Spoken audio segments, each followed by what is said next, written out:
Nós estamos vivenciando o mês missionário. Maria é chamada por São João Paulo II como a estrela da nova evangelização, portanto ela abre para nós, de fato, uma história nova. E aí nós estamos diante da história de Jonas, que de maneira muito até jocosa, ele apresenta a sua história e discute muito com Deus, porque ele tem uma missão, a missão de salvar almas e proclamar a palavra de Deus em Nínive, mas tem algo que o impede. Então são muitos momentos em que ele vai fugindo, e aqui nós estamos diante de um momento em que Deus tenta mostrá-lo, que ele valoriza a vida por causa de uma planta que cresceu para que a sua sombra fosse perfeita, mas que um verme come, e que ele está diante de pessoas e da salvação das almas, pela pregação da sua palavra, pela sua profecia, e assim ele está negando fazer isso. É interessante quando a gente lê o livro de Jonas, porque o Salmo que nós também meditamos, dizendo que o Senhor é amor, paciência e perdão, coloca Deus numa dimensão que respeita muito a nossa liberdade, mas com insistência pede que façamos a sua vontade, mas sem jamais usar recursos de violência, usar recursos que nós não consigamos compreendê-lo como amor, paciência e perdão. Por vezes a gente vive falando aquela história, olha, as pessoas hoje não respeitam mais as outras, as crianças não respeitam os adultos. E eu me lembro que muitas vezes até a gente diz, olha, como era na mesa, o pai olhava e todo mundo já respeitava. Sim, mas muitas vezes esse respeito nascia do medo. E Deus não quer se apresentar às pessoas como o Deus do medo. O medo pode até gerar um respeito, mas não gera temor, que é o sentimento que Deus quer. Por isso, muitas vezes, elogiando as nossas crianças e os nossos pais pela educação firme, nós também não podemos reforçar uma educação que era baseada no medo e não no afeto, porque o afeto e o amor geram também o respeito, e é esse respeito que Deus deseja. Se não há paz no nosso coração, Deus ainda vai insistir para que haja, vai curar as feridas que precisam ser curadas, vai nos proteger muitas vezes de nós mesmos, para que Ele confirme a sua palavra de amor. E por isso o gesto de afeto de Deus é tocar a nossa humanidade, não é ficar distante dela, é fazer essa experiência de que, sendo também criatura, sendo também um ser humano como nós, Ele nos mostre o quanto é importante sermos também divinos e, portanto, buscar a santidade.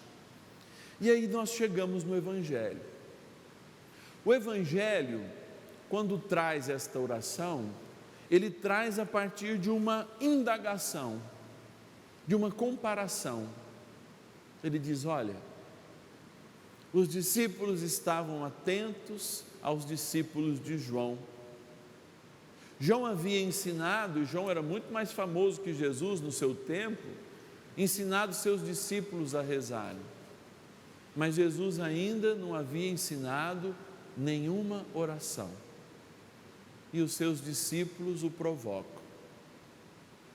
Mas é interessante que a oração que ele ensina não é apenas uma oração que fica numa experiência da gente pedir alguma coisa para Deus e Deus nos dar algo. A oração é um compromisso, porque se ela não se traduzir em prática, ela não tem o porquê existir.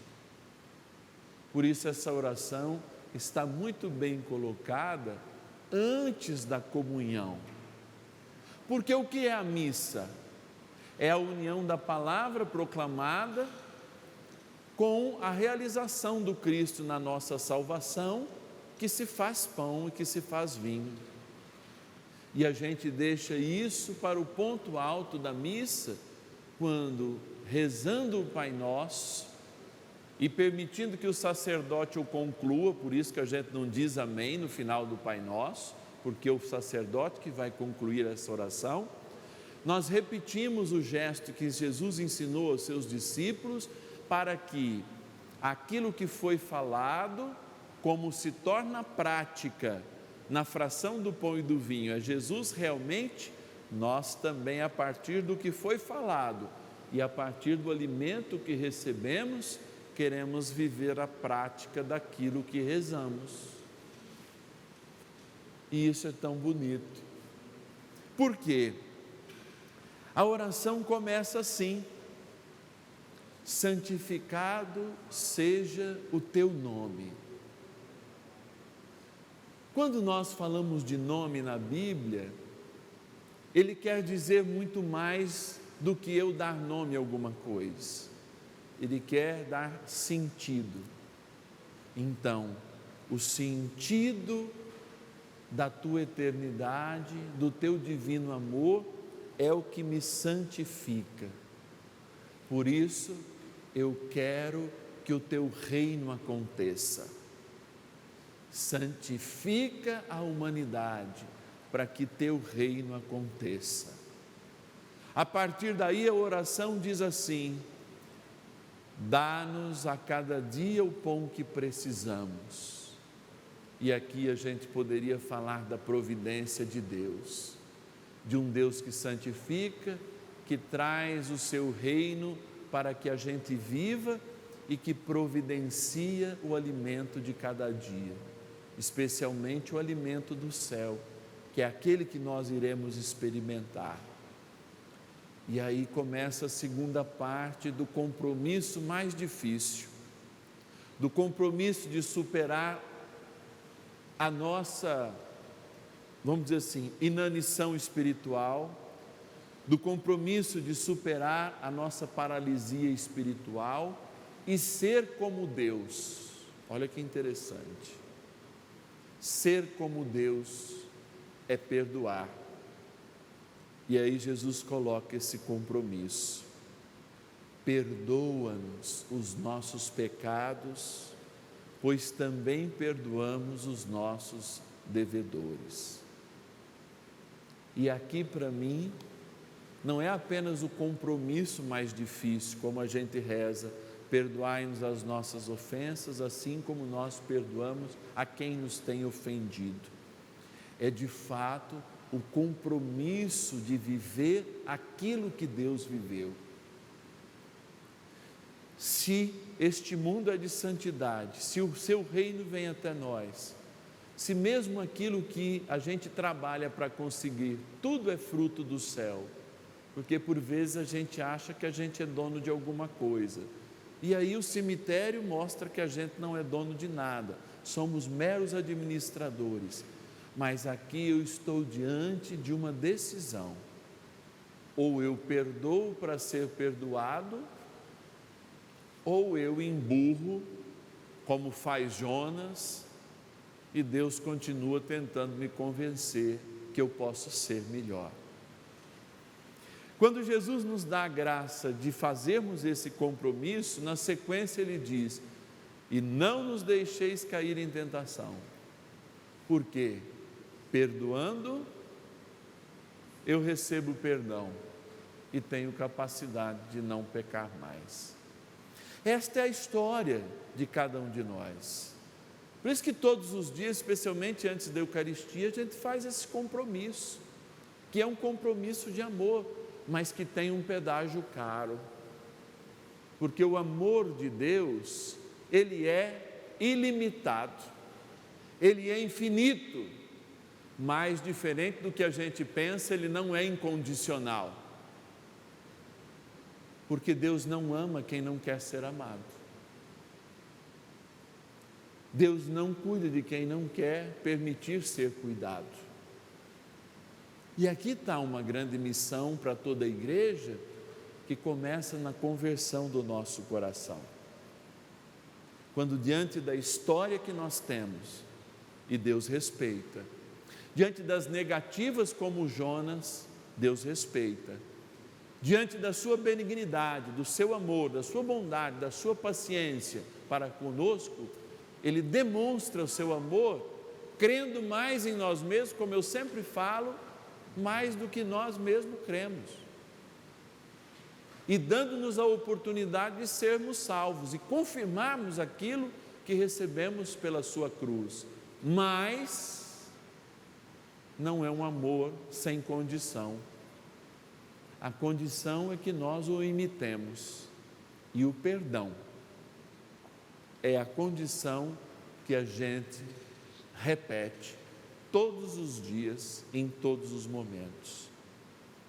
Então hoje a gente poderia apresentar nesta Eucaristia também o nosso coração, que eu brinco, que às vezes a gente tem um coração cabeludo, que fica grudando todas as coisas, retendo todas as coisas, para que a gente em cada Eucaristia, e eu faço isso em cada Eucaristia, antes de começar especialmente, eu me apresento inteiro, porque a gente não precisa marcar uma missa por cura e libertação, mas em cada missa, no início, no meio, no fim, enfim, a missa é algo absolutamente integral, é como se a gente estivesse muito perto de Deus, estamos diante da sua palavra e dele mesmo na fração do pão, ele pudesse nos curar para que a gente fosse melhor.